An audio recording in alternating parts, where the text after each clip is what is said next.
I'm paralyzed from the waist down, and y'all wanted a part 2 about the boat accident. So there wasn't a whole lot more to it, but I could just go into more detail with some things.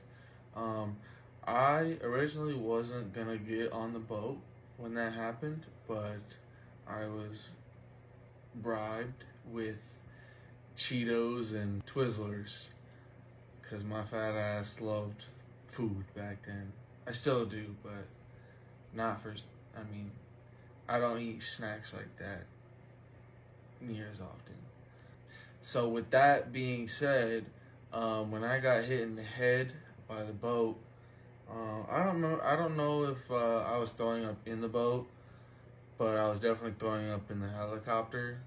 I don't remember the helicopter at all, the helicopter ride at all. But I woke up in the hospital with chunks of Twizzler and Cheetos in my hair. It was terrible. Also, when my head was healing from that trauma, I think I said in the last video that I had a stutter for like a month. And also I couldn't really hear out of my right ear because there was so much swelling in my head. It was pretty bad. I also had a bruise, like, I don't know, the size of my face pretty much on my hip.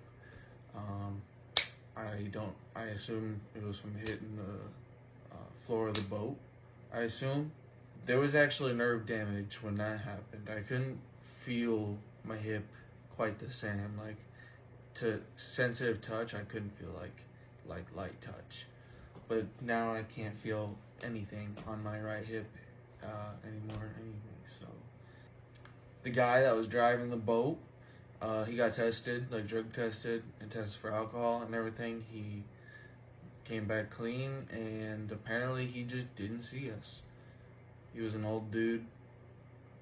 I never got to talk to the dude.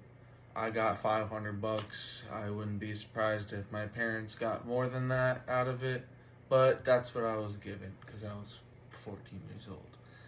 I don't know how long I was asleep, how long I was out. I think it was like damn near like a whole day at least. Yeah, that's pretty much it. I need to stop getting in accidents because my body can only take so much of this. So yeah, no more of that. But anyways, love y'all.